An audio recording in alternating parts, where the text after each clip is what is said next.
E2Open second quarter fiscal year 25 earnings call. At this time, all participants are in a listen-only mode. A question-and-answer session will follow the formal presentation. If anyone should require operator assistance during the conference, please press star zero on your telephone keypad. Please note, this conference is being recorded. I will now turn the conference over to your host, Dusty Buell, Head of Investor Relations. You may begin. Good afternoon, everyone. At this time, I would like to welcome you all to the E2Open fiscal second quarter 2025 earnings conference call. I am Dusty Buell, Head of Investor Relations here at E2Open. Today's call will include recorded comments from our Chief Executive Officer, Andrew Appel, our Chief Commercial Officer, Greg Randolph, and our Chief Financial Officer, Marie Armstrong. Following those comments, we'll open the call for a live Q&A session. A replay and transcript of this call will be available on the company's investor relations website at investors.e2open.com. Information to access this replay is listed in today's press release, which is also available on our investor relations website. Before we begin, I'd like to remind everyone that during today's call, we will be making forward-looking statements regarding future events and financial performance, including guidance for our fiscal third quarter and full year 2025. These forward-looking statements are subject to known and unknown risks and uncertainties. E2Open cautions that these statements are not guarantees of future performance. We encourage you to review our most recent reports, including our 10-K or any applicable amendments, for a complete discussion of these factors and other risks that may affect the future results or market price of our stock. And finally, we are not obligating ourselves to revise our results or these forward-looking statements in light of new information or future events. Also, during today's call, we'll refer to certain non-GAAP financial measures. Reconciliations of non-GAAP to GAAP measures and certain additional information are included in today's earnings press release, which can be viewed and downloaded from our investor relations website at investors.e2open.com. And with that, we'll begin by turning the call over to our CEO, Andrew Appel. Thank you, Dusty, and thanks to everyone for joining today's call. I'll begin with my thoughts on our fiscal second quarter performance, as well as some broader commentary on how our return to growth work is progressing. I'll then ask Greg to update you on our commercial highlights. Finally, Marie will review our Q2 results and discuss our Q3 and full year guidance. Then we'll open the call for questions. Overall, our second quarter subscription revenue performance was solid, and while still down year over year, we saw signs of progress from the prior quarter. From my perspective, our subscription business feels like it has stabilized and is poised to improve further in the coming quarters. This represents real progress from where we were several quarters ago and gives me confidence in the operational and cultural changes we continue to implement at E2Open. That said, we recognize that we are on a multi-period journey to fully develop our capabilities to drive higher bookings and maximize retention. Doing so will put E2Open back on a path to consistent performance and much higher revenue growth. I am pleased to say that we recorded a number of important new subscription wins, both with existing and new logo clients during Q2. Overall, we increased quarterly subscription bookings year over year and sequentially, which is a positive. Greg will share some of the highlights of these wins in a moment, but they demonstrate clearly the healthy market demand for supply chain software and the distinctive value that E2Open solutions are capable of delivering. Our entire E2Open team should be very proud that major companies continue to select our software to manage their mission-critical supply chain functions. Although these wins helped us increase Q2 subscription bookings compared to Q1, during the second quarter, we continued to see large deals taking longer than expected to close, mainly due to extended customer timelines, which seems to be a common issue across the software sector. Although we have closed a very high percentage of the deals that have been delayed in the past several quarters, while losing very few, our overall pace of new subscription bookings, while moving in the right direction, is still not at the level needed to support double-digit growth. While our evolution to sustainable organic growth is on track and advancing according to plan, it is progressing at a slightly slower pace than we had expected. Because our win rates on deals at advanced stages of development remain high, we expect to close many delayed Q2 deals in the coming months. As we do so, we will maintain our strong focus on increasing sales team productivity and driving pipeline growth in order to accelerate our commercial momentum. During Q2, we continue to make steady progress on all aspects of the comprehensive growth plan we outlined for you on the last several earnings calls. We are building repeatable processes and stronger competencies in multiple key areas, including sales execution, pipeline management, solution delivery, and partner relations. And while some work streams are taking slightly longer than we initially expected, I am very pleased that our employees have embraced a culture of delighting clients and delivering distinctive value that our clients expect and deserve. Our strong client focus is now at the core of everything we do. Last week, E2Open hosted our Connect 2024 conference with over 160 companies and 360 clients from North American region in attendance. The tone of the event, according to numerous clients that I met with, was markedly different from the past few years.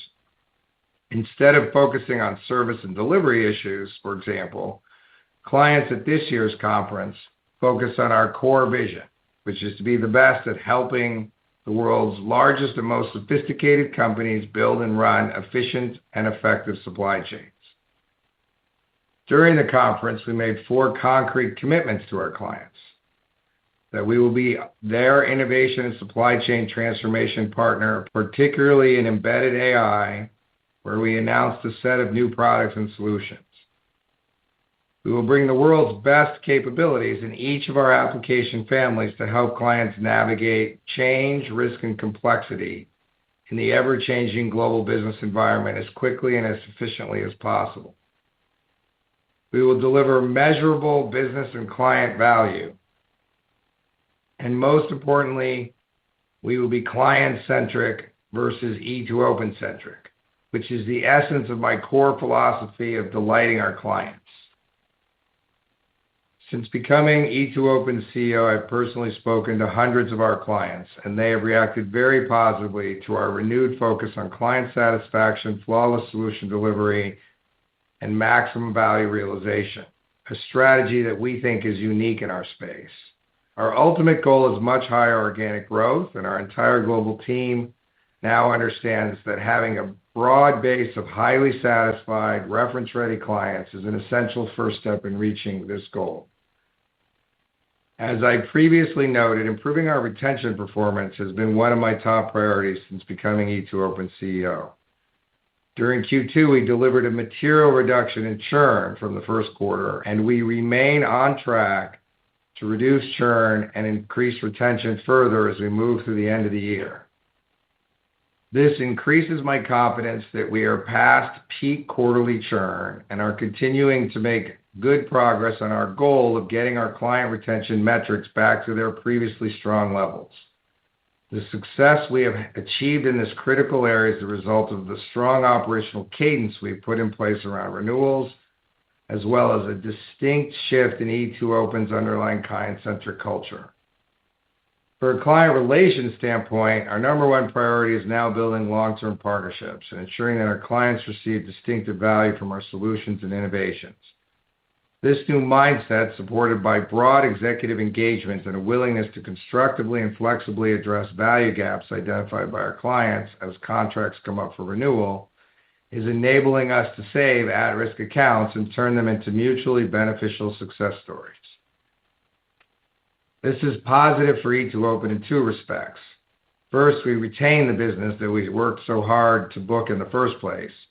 And second, many clients have reacted to our new client-centric approach by opening up new dialogues on the next set of supply chain challenges that they need to solve.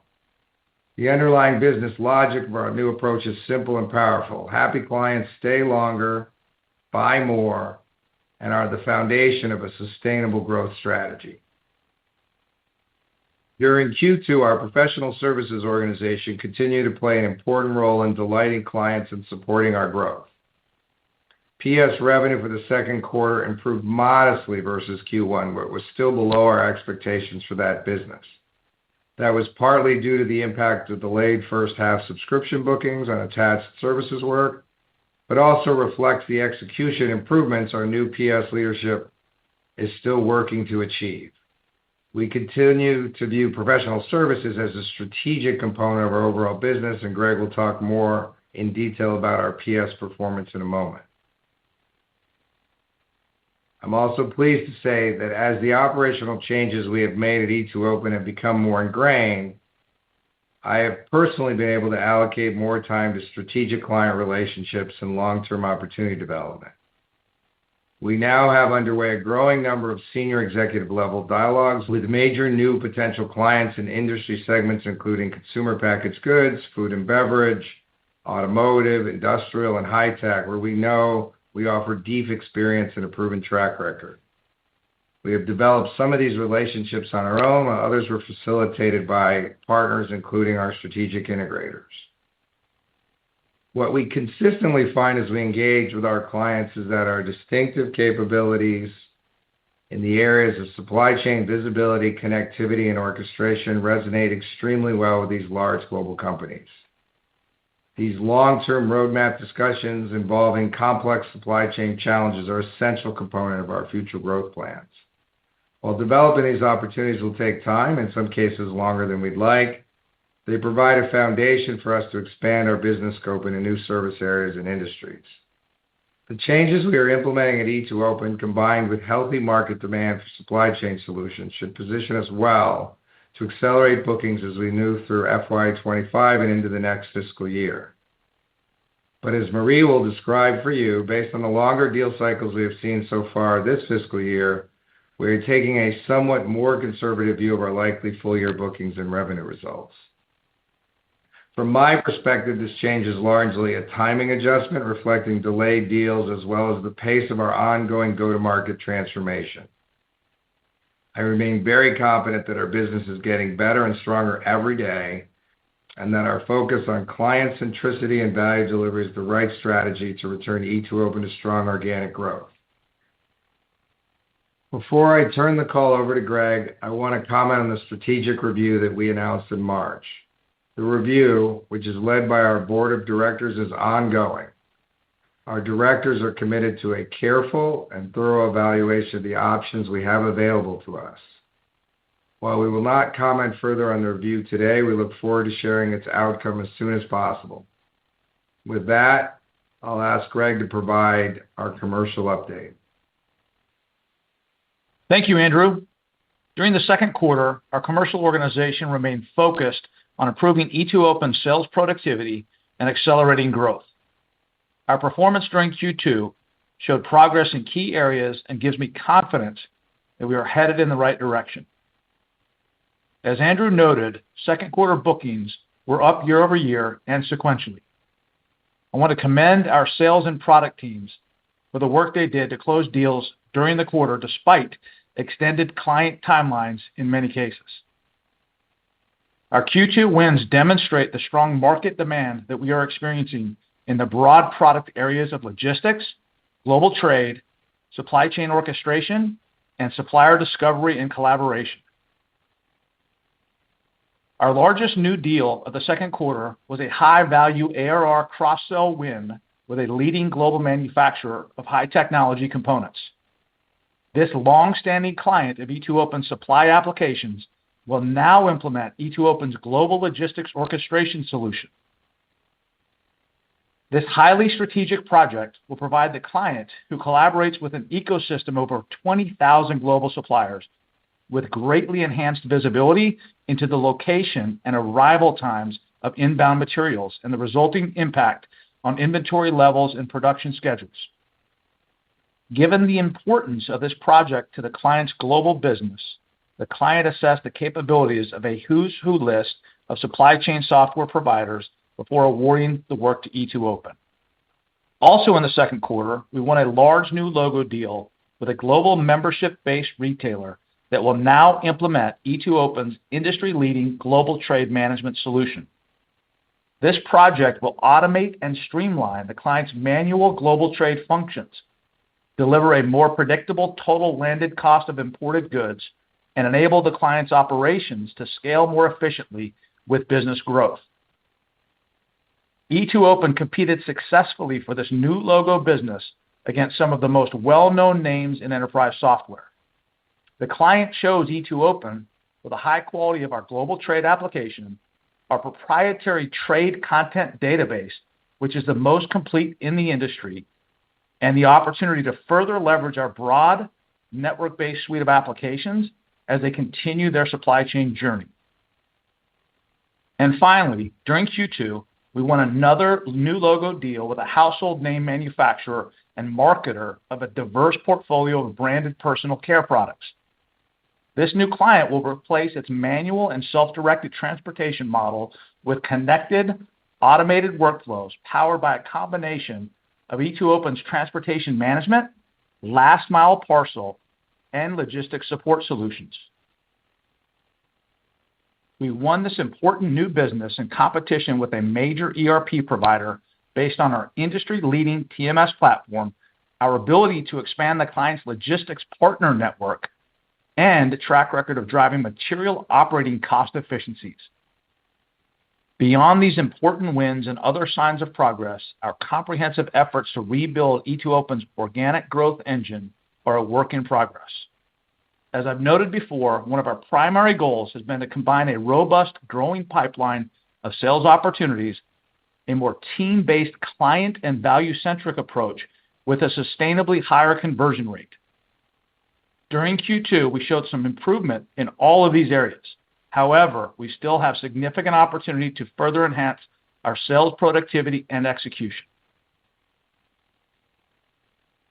In order to take full advantage of the attractive software market segment that we operate in, we need to further improve our sales performance by becoming even more client-centric and value-focused in our approach, and by continuing to train and upskill our sellers to drive higher attainment. Overall, while we have added early-stage opportunities to our pipeline and must continue to do so, we need to better leverage our pre-sales, sales, and product teams to create repeatable, efficient processes to move early-stage prospects into more advanced development stages with greater velocity. This combination of higher close rates applied to a rising volume of mature stage deals is a prerequisite to much faster growth. We are committed to driving more proactive execution in this area through the balance of the FY25. In addition, with our retention levels now moving in the right direction, our sales force will be able to allocate less time to supporting renewals and more time to moving leads smoothly and swiftly through our pipeline. Turning to professional services, as Andrew noted, although we saw small sequential improvement in PS revenue, our services business performed below potential in Q2. During the quarter, as expected, the volume of unbilled PS work declined from the Q1 peak, but remained up year over year due to targeted work with existing clients to improve their levels of adoption, consumption, and value realization of E2Open solutions. Additionally, Q2 performance was impacted by the completion of several large PS engagements in Q2, combined with delays we experienced in the first half of the year in booking several large subscription deals. Such deals typically carry a higher volume of attached services work than smaller deals with shorter implementations, and their delayed start impacted our ability to meet our PS billable hour targets for the quarter. As we move forward, our services business will continue its focus on flawless solution delivery and working through its existing backlog more efficiently. As we make further progress in these areas, and as we add attached backlog from the closing delayed subscription deals, we expect our run rate of services revenue to improve. Before turning the call over to Marie, I'd like to close with some comments on Connect, our North America customer conference, which Andrew and I attended last week in Orlando, along with hundreds of our clients and partners and dozens of E2Open supply chain professionals. From both our vantage points, it was an outstanding event that allowed us to clearly communicate the key elements of E2Open's strategy, including delighting our clients, delivering flawless implementations and measurable business value, and continuing our legacy of software development and AI-based innovations. Echoing Andrew's earlier comments, I can tell you that our messaging in these areas was very well received by the many partners and clients in attendance. The event provided us with an important opportunity to articulate E2Open's vision for continued product innovation and platform development, including important topics such as enhanced network differentiation, new investments we are making in embedded AI, and our philosophy on how this adds value. We also presented new capabilities we have released this year and innovations we will roll out over the next year.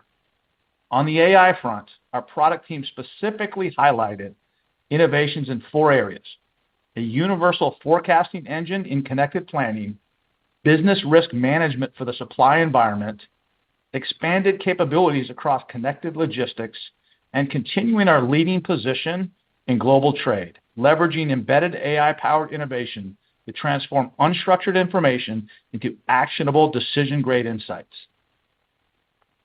During the Connect conference, discussions on our product roadmap took place against a backdrop of news headlines announcing unprecedented marine port closures in the United States. These closures, which threaten a significant disruption to global commerce, support our view, which is shared by major industry analysts such as Gartner, that ensuring agile supply chains remain central to board and executive team agendas around the world. These events also highlighted the fact that supply chains have become more challenging to manage and transform, and help reinforce E2Open's unique capability to make supply chains more resilient, more self-healing, and more adaptive to our complex and volatile global business environment.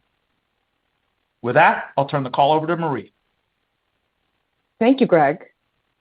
Subscription revenue in the fiscal second quarter 2025 was $131.6 million, above the midpoint of our $129 to $132 million guidance. Subscription revenue declined 2.3% year over year, which was a small improvement over the Q1 year-over-year decline, but reflected some negative impact from the first half deal delays that Andrew and Greg mentioned. Professional services and other revenue in the fiscal second quarter was $20.6 million, a year-over-year decline of 13.1%. This was below our expectations, but as Greg noted, we expect the temporary headwinds to our PS business to begin to subside in the coming quarters. Total revenue for the fiscal second quarter was $152.2 million, a decline of 4.0% over the prior year quarter. Turning to gross profit, in the fiscal second quarter of 2025, our non-GAAP gross profit was $105.0 million, a 4.1% decrease year over year. Non-GAAP gross margin was roughly flat year over year at 69.0% in Q2 versus 69.1% in the prior year quarter. Q2 gross margin increased sequentially from the 67.8% in the first quarter due to slightly higher services revenue and lower costs in both our subscription and services businesses. Turning to EBITDA, our second quarter adjusted EBITDA was $54.9 million, a 36.1% margin compared to $56.1 million and 35.4% margin in the prior year quarter. Year-over-year EBITDA margin improvement in Q2 was a result of our continued focus on reducing headcount costs by utilizing our successful offshore strategy, as well as finding additional efficiencies in non-client-facing activities across our G&A functions. We're also reorienting our marketing spend with a more targeted customer value-driven approach. In addition, we're systematically carrying out a defined cost reduction plan for facilities as we rationalize the office footprint inherited from past M&A and adjust to post-COVID flexible work policies and the resulting lower office utilization. We also drove year-over-year savings in Q2 related to T&E and realized some one-time employee benefit efficiencies, which led to EBITDA margins above our full-year run rate.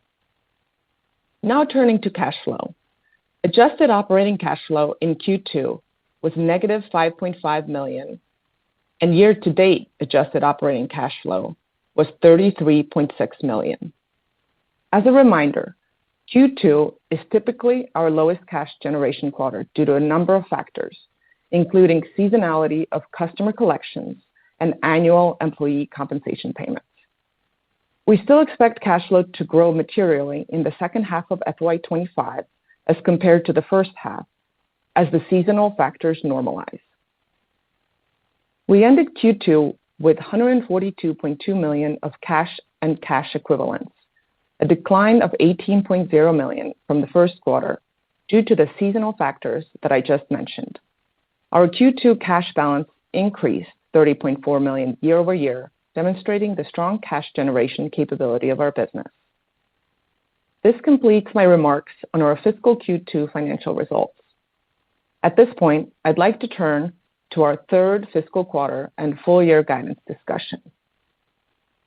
For the third fiscal quarter of FY25, we expect subscription revenue in the range of $130 to $133 million, representing a decline of 2.1% to an increase of 0.2% as compared to the prior year fiscal third quarter. Our Q3 subscription revenue guidance incorporates the impact of deal delays that we experienced during the first half of FY25 and is consistent with a more conservative outlook for full year revenue. However, as Andrew and Greg mentioned, we still expect to improve our bookings and customer retention metrics sequentially from Q2. For FY25, we're revising the full year guidance that we provided on April 29, 2024 as follows. We expect FY25 subscription revenue to be in the range of $526 to $532 million, representing a year-over-year growth rate of -2% to -1%.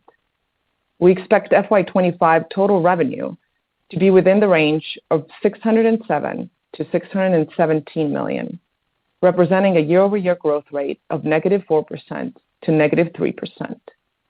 The reduction in total revenue for the full year reflects the change in subscription revenue guidance, as well as a more conservative view regarding the full year performance of our professional services business. As Greg outlined, we expect services revenue to improve in the second half of the year as unbilled work continues to moderate, we catch up on existing backlog, and create additional attached services backlog from growth in subscription bookings. However, this improvement is now forecasted to be slower than previously expected. We still expect FY25 gross profit margin to be within the range of 68 to 70%. Given the reduction in our revenue outlook, we now expect FY25 adjusted EBITDA to be around the lower end of the previously provided range of $215 to $225 million, and full year adjusted EBITDA margin to be approximately 35% for FY25. We expect the year-over-year decline in EBITDA to be lower than in revenue as we continue to drive efficiencies in the business, as already demonstrated in the first half of FY25, while mindfully reinvesting some of the savings to ensure that our primary goal of returning to double-digit top-line growth remains on track. We still expect to generate strong positive adjusted operating cash flow in FY25, although our lower revenue outlook will have an incrementally negative impact on cash generation. It will be partially offset by lower interest expense due to the declines in interest rates and overall focus on cost savings. We expect year-end FY25 net leverage to be approximately 4.0 times. The underlying cash generation capability of our business remains strong and a continued area of focus for us. In conclusion, during the fiscal second quarter, we made continued progress in our work to put E2Open back on a sustainable double-digit top-line growth path. The key revenue drivers of bookings and retention both improved year over year and compared to Q1, which we now view as the full year low point for each.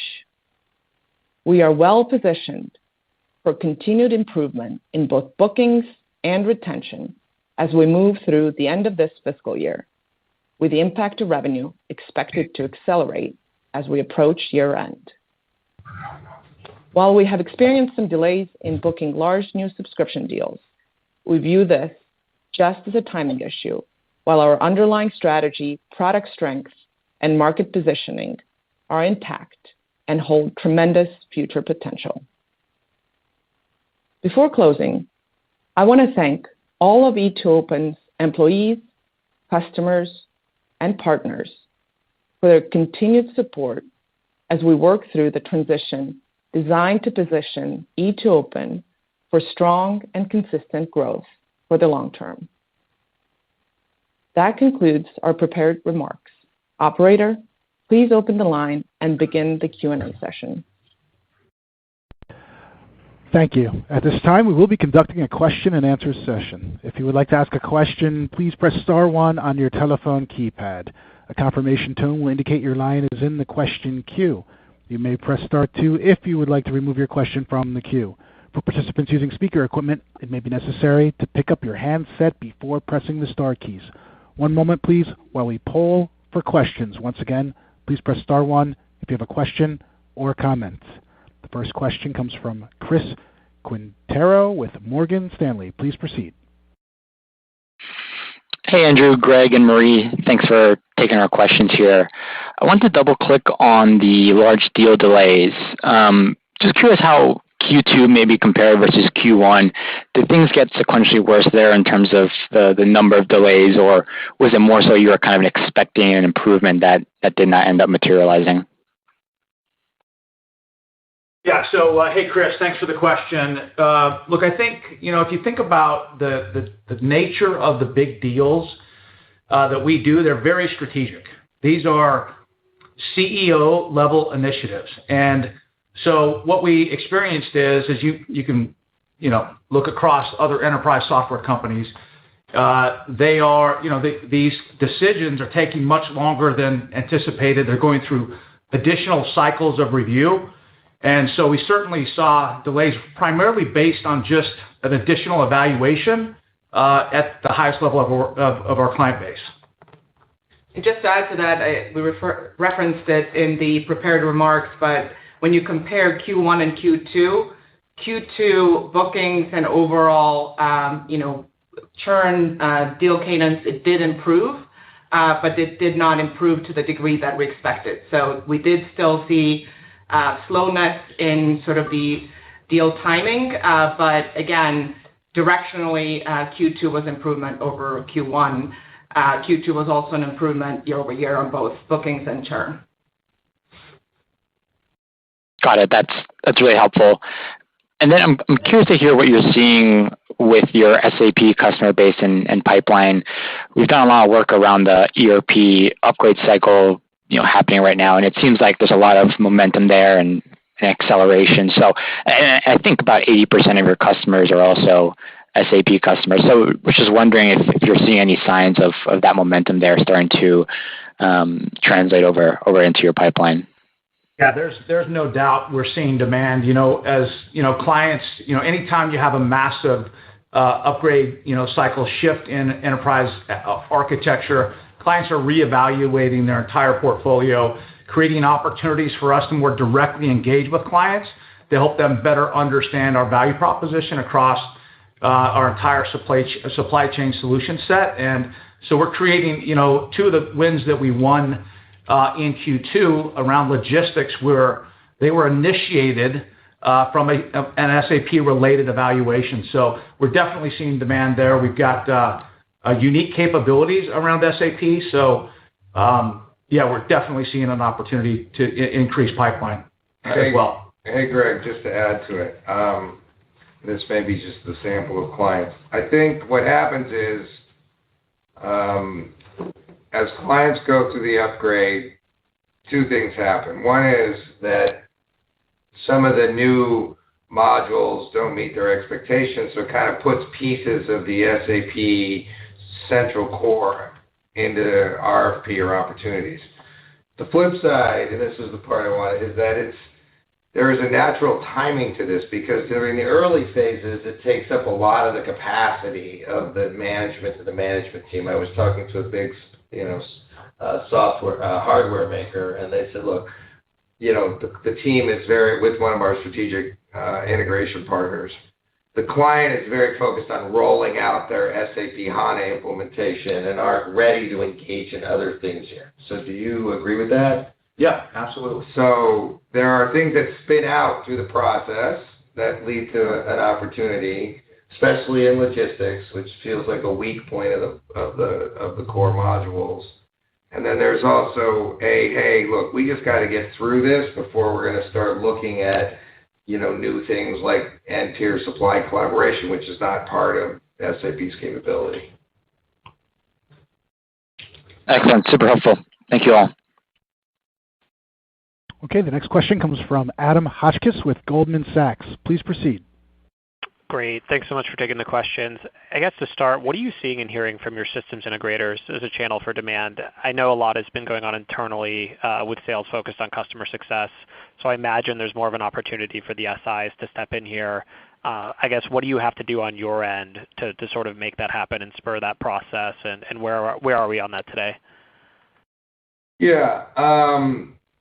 The dialogue we're having with a subset of the major strategic integrators is about partnering together to drive transformations so that we can help them grow, help them win more work, and that we will then be this, provider of choice. And to get in together, at the beginning as clients think about transformation. So one example is one of the top 10 packaged CPG food companies in the U.S. and me and the partner from the strategic integrator are joined at the hip, basically laying out a dimensional transformation across their whole supply chain. Demand, we're starting with demand. We're moving to supply, collab, and co-packers. And then we're about to kick off a whole work stream around transportation because we think we could save them $100 million or something like that. So the conversation, and I've had, I think, 40 conversations with, account owners and industry group leaders in that particular strategic, and it's all about how we can help them grow and jointly grow. And then we met with another one at Connect, which we had the exact same conversation. Let's pick 5 clients that are important to you that you think are going to be, ripe for supply chain changes next year. We'll pick our 5 in 4 verticals. We'll get a list of 7 clients, and then we'll work with their industry group leaders to basically start dialogues with their, leveraging their relationships with them generally higher than ours. But it's all about joint service lines, joint capabilities to drive growth and transformation. And we're going to build some reference clients. We've got 2 big ones with one of the better known SIs, one in CPG, and there's another one in auto. And then success begets success. So it's a little different than it was previously. We're not seeing them as a source of kind of implementation support. I mean, they could do it, but it's just not where they're going to make their money off of working with us. Okay, understood. That's really helpful. And then I just wanted to touch on the professional services revenue. I think it looks like you lowered the full year guide by about $17 million, implied by the subscription and the total revenue guide. So I'm just curious. You talked about the pushing out of deals impacting this, and obviously there's some unbilled work in there. But could you maybe dig into that a little bit more and help us understand what's driving the magnitude of the cut on that? Yeah, maybe I'll start, and then Greg, you can add to it. Good question. So, obviously, just by the nature of not being on multi-year contracts, there's inherent volatility in the services business. And as large projects come to an end, if you don't have new bookings coming in, it can create volatility and timing. As we mentioned, some of the large deals that we've seen slip generally come with more attached PS services. So the larger the booking, the more likely it is to have also large PS attached revenue. So there was some impact from that perspective. And then I would say, in addition, we've talked about it in the last couple of quarter calls, we've brought in new leadership to the PS org to also really drive additional operational and execution changes to be more efficient in working through backlog. But I would also say that there's been a pointed focus on really driving flawless implementations and driving customer satisfaction, and we take that very seriously. PS revenue is not something that we think of as a standalone necessarily. It's really designed to drive higher subscription revenue, create happy customers, stickier relationships, and that's how we think about it for the long term. Okay. Yeah, Adam, I'm just okay. Yeah, I think you covered it. Yeah. All right. Thanks, Adam. Okay. The next question comes from Taylor McGinnis with UBS. Please proceed. Yeah. Hi. Thanks so much for taking my question. So first one, if I look at the second half implied subscription revenue outlook, it still implies like a bit of an uptick in 4Q. I know you talked about, the expectation that you're going to see better retention rates, and then also you're going to close some of these like larger deals that are in the pipeline. But can you just talk about how much, I guess, of that uptick is really coming from improving retention versus closing some of these larger deals? And when you think about what's giving you the confidence or, comfort in that, is that because, maybe some of these have already closed, some of the efforts that you're talking about, like is there any new ones in place to further drive retention higher? Maybe it's just getting through tougher renewals, but can you maybe like talk through some of the things that are giving you guys that comfort? Yeah, absolutely. So if you look at our guidance, when you're looking at the low end of the guidance, it really very conservatively assumes no improvement in what we saw in first half. And that's why I say that's conservative is that, as we mentioned in our prepared remarks, we already saw improvement in both churn and bookings quarter over quarter and year over year. So we're seeing that trend, and we're expecting to see that continue into Q3 and Q4, not at the pace that we previously expected, but we're already seeing that in action. And so when you think about, the mid and the high end of the guidance range, that basically, factors in what we're seeing in the improvement from Q1 to Q2 and what we're expecting for Q3 and Q4. Maybe Andrew and Greg, I don't know if anything's on.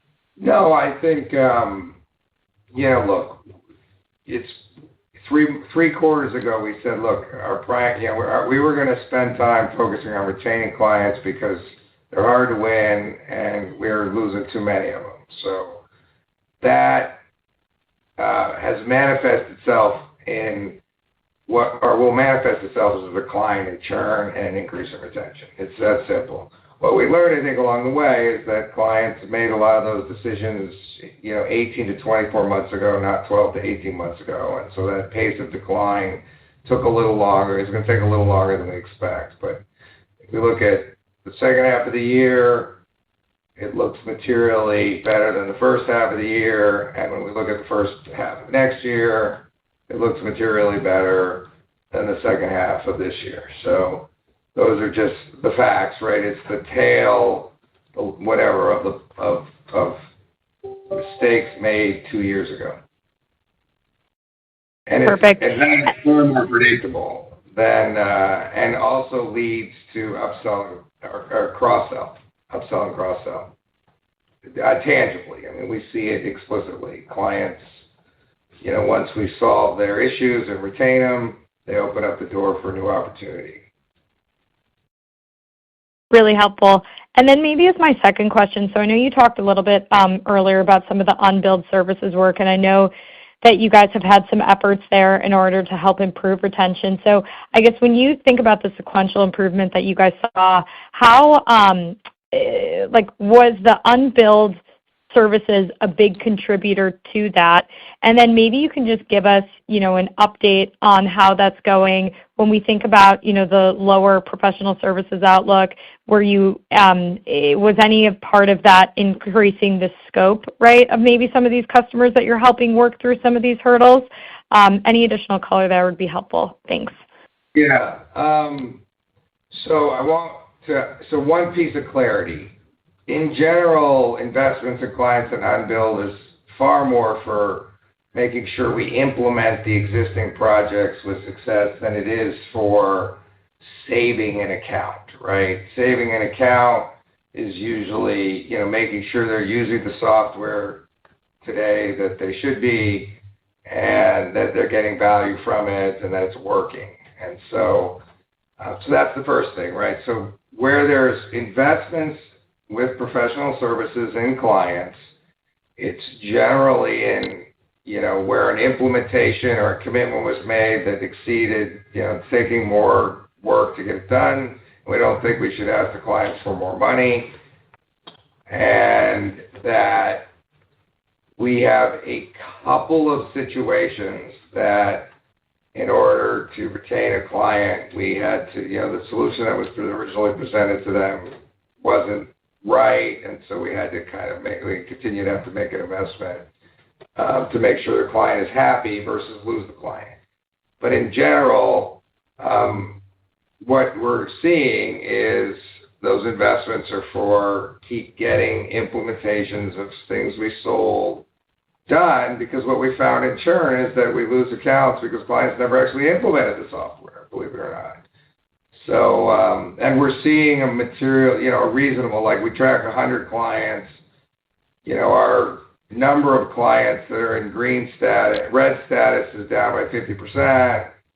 Our number of clients that are green are, because there are more of them, aren't up 50% because that's not what the portfolio looks like. But, we're seeing a migration of shrinking at, bad implementations, and that is costing some resources.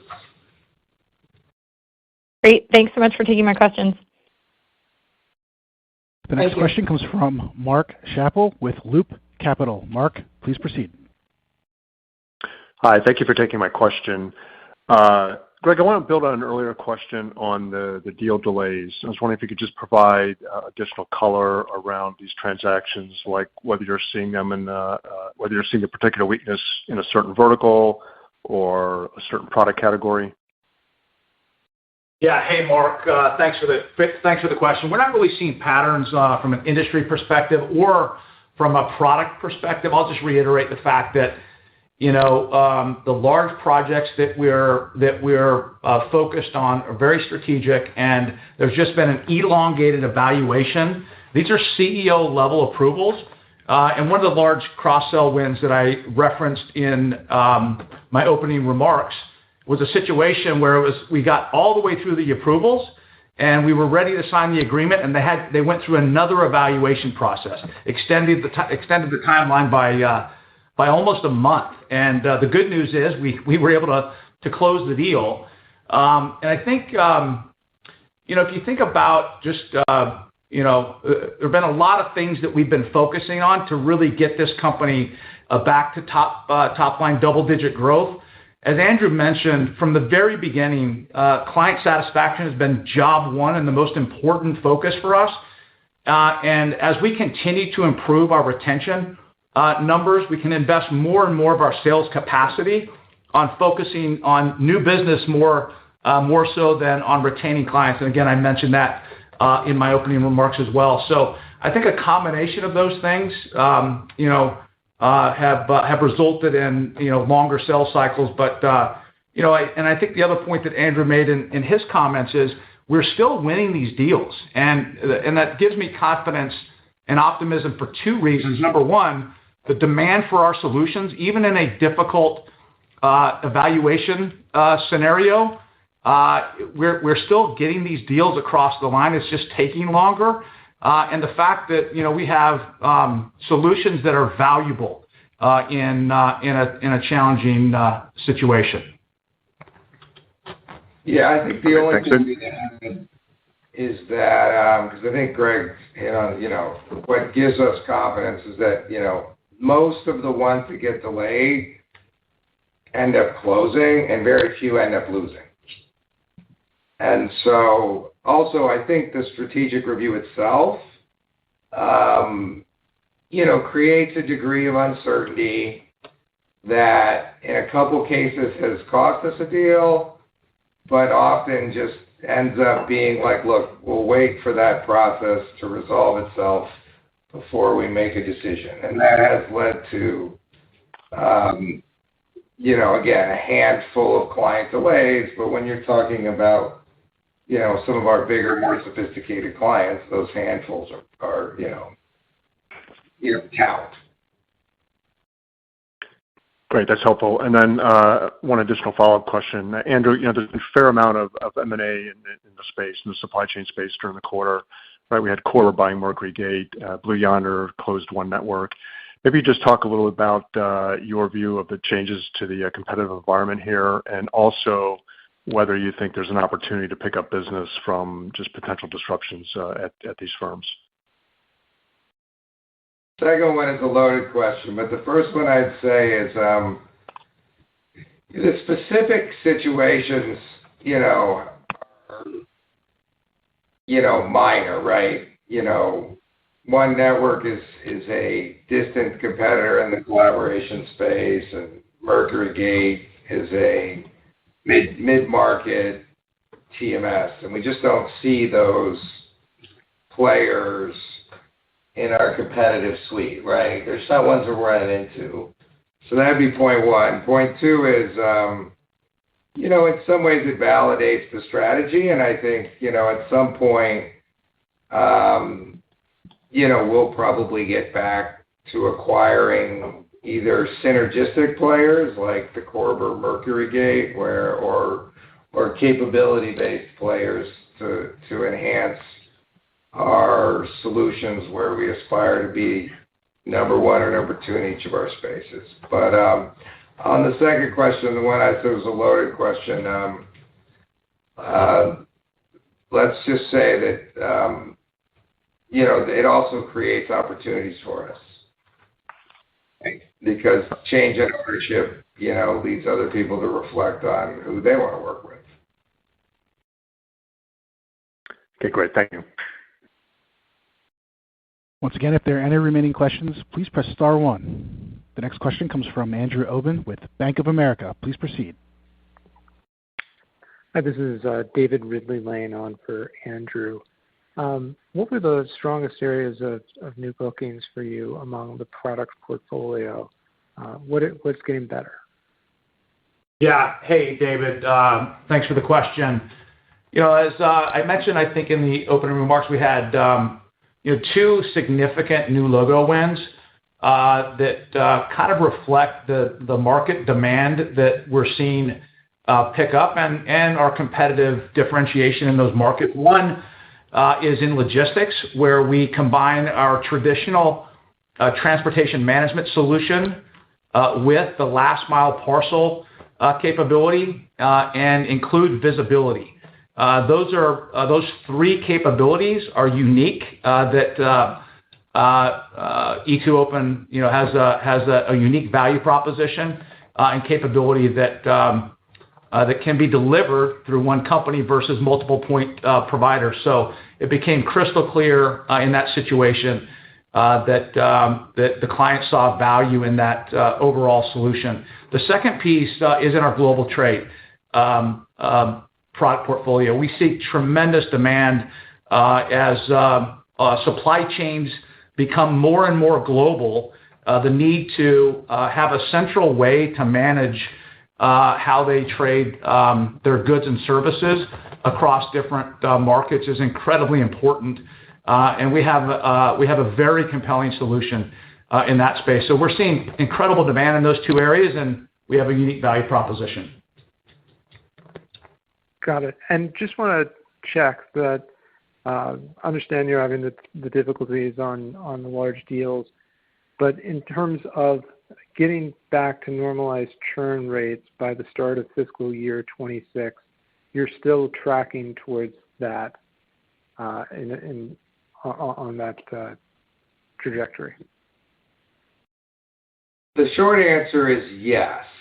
Whether what is normalized versus ultimate goal, I would say we'd like to churn to continue to lower even going into the year after that. How about that? So we are definitely tracking towards a normalized level for us, but not a best-in-class level, which we think is achievable over the next 18 months. But yes. Got it. Understood. Thank you very much. We have no further questions in queue. I'd now like to turn the floor back to management for any closing remarks. Yeah, thank you for that. Look, we as a team have an immense amount of confidence in the direction we're taking the organization. That's where I'd like to close. So I think we were just talking about retention, right? So we have put immense focus on retention, and we are very confident that next year retention will move back to normalized levels and continue to decline. That will unlock a whole portfolio of clients, because in my opinion, we serve more than half of the client base to begin with in some capacity, just given the breadth of our product portfolio. And we see that time and time again already, that when we treat a client well, when we resolve a situation that leads to retention, that we end up with a new opportunity, and there's specific, at least 10 specific opportunities. And so the combination of that booking and churn, once churn is back to normalized levels and we get bookings, to continue to rise, we'll have net book growth, as we enter 26. And as you know, revenue takes, 6 to 12 months to follow, as everybody knows, the bookings growth. But I think it would be hard to imagine us not seeing net book growth and ultimately net revenue growth in the very near future, and we're committed to it, and the team's committed to it, and I think it's going to be an enjoyable period of time once we get there.